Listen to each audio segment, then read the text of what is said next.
That guy's electric, Vivek. Isn't he electric? That guy's awesome. Huh? He's great. All right, it's great to be here in Nevada. Great to be back. Did you guys, how many of you are from Nevada? Most of you, right? Notice how I said Nevada, not Nevada. I lived here. I grew up here. When I was 7 years old, we moved here. People said, how'd you guys move all the way over there? I said, simple. They had jobs for people like my parents. And we lived here. There was not, when I lived here, talking about like 1980 through 1985, it was not the kid-friendliest place in America. There wasn't that much to do, to be honest. I mean, there was an ice skating rink in Henderson. When nobody even knew where Henderson was, it was where the ice skating rink was. And I've just seen this place grow so dynamically. And now I got to tell you guys, you're at the center and at the heart of this election. You really are. I truly believe that how this state goes is how this election is going to go. And Vivek mentioned a moment ago, we were just with President Trump in Arizona, and Arizona had a message. They're like, they're going to do their part. Ask Nevada if they're going to do their part to save our country and make it great again. So they want to know if you're going to do your part.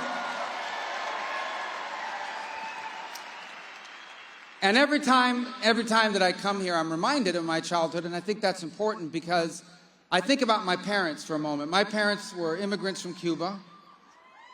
There's Cubans here? All right, be careful with the Cubans. Be careful with the Cubans. My parents were immigrants. They didn't really go to a lot of school in their own country. My dad was nothing more than, he was a bartender at Sam's Town. And I'm going to tell you now, I'm going to start dating myself. My mom was a maid at the Imperial Palace.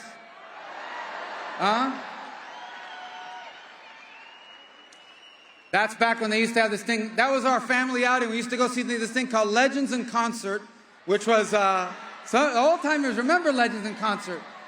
It was like a fake Elvis, and it was like either one week it was the fat Elvis, the other week it was the skinny Elvis.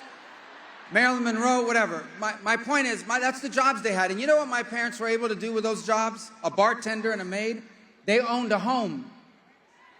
We didn't get to go to a lot. I mean, we didn't have everything we wanted. We had everything we needed.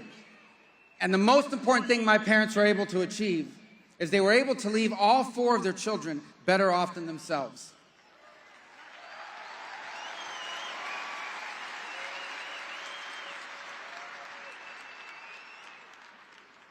If there weren't any taxes on tips, the way Donald Trump is going to do, maybe we would have had more than what we wanted. But anyway, my parents achieved the American dream. They were never rich. They were never famous. They never owned more than one home. In fact, we never owned more than one car, primarily because my mom didn't like to drive. So, but they never owned more than one car. But they lived the American dream. They didn't leave us any money. They left us something even more important, and that is the chance to be anything we wanted to be. And that's possible because I was born a citizen of the greatest nation in the history of all mankind.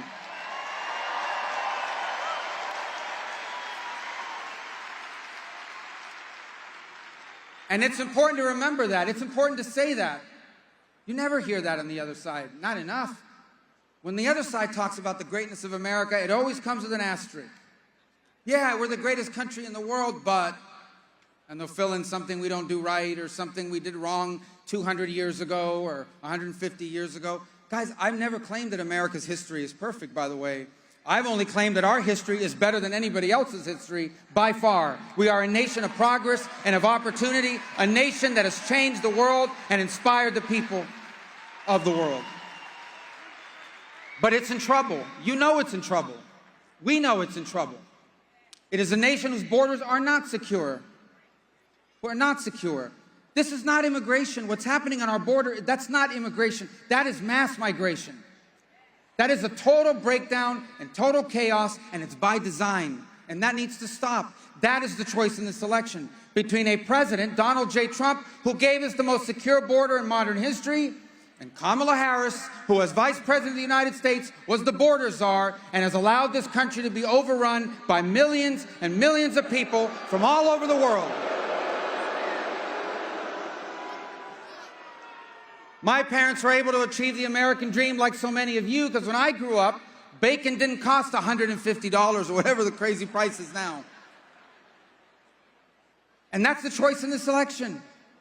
Between a man, when he was president, we had an economy where prices were stable, salaries were going up, and people could afford to have a little bit of money left over at the end of the month, against Kamala Harris, who has presided over runaway inflation, an unaffordable an unaffordable economy, a stale and stagnant job market. No matter what they tell you, your paychecks are not keeping pace with prices. They destroyed our economy and set us back.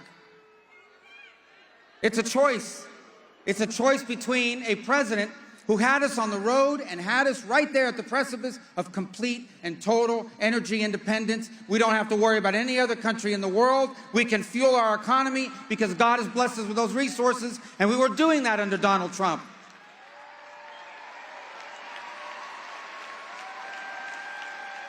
And a vice president who wants to keep us from using our natural resources, and wants to force everyone to have to drive an electric car. And I like the guy who makes a lot of the electric cars, by the way. I'm not anti-electric car. I'm not anti-electric car. I've always called them golf carts, but I'm not against anti-electric car. I'm not banning them. But you can't run a modern economy on electric cars and solar panels. You just can't. You can't do it. And we have an opportunity to generate our own energy, and it's clean and it's American. That's the choice. So what do you do?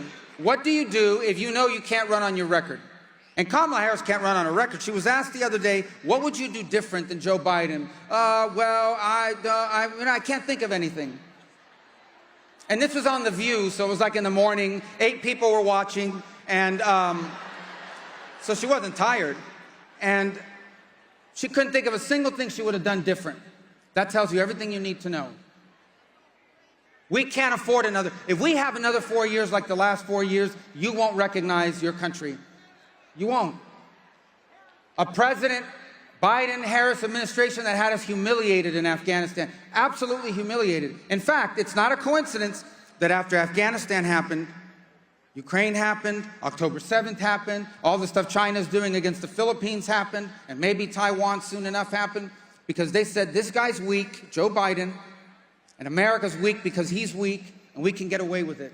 That wasn't happening under Donald Trump. Under Donald Trump, the head of the number 1 terrorist in the world that worked for Iran, Soleimani, he died. ISIS wiped out. No wars were started. Ukraine wasn't invaded. Israel wasn't invaded. The world was safe. And by the way, that guy in North Korea, he stopped launching missiles. That's the strength we need in our country again. That's what this election is about. Saving our country, restoring our country, so your children, your grandchildren can inherit what we inherited, the greatest country in the history of the world. This election is about saving America, and there's only one way to save America. We have to win in Nevada. We have to win that Senate seat with Sam Brown. You got to come out and vote for him. He needs your support as well. And you need to do a huge service to your country. You need to make sure that everyone you know turns out and votes, so that in about, 12 days now? Less than 12 days, we will once again have a president, Donald J. Trump, running this country, saving this country, and making it what it belongs, a great country. Thank you, and God bless.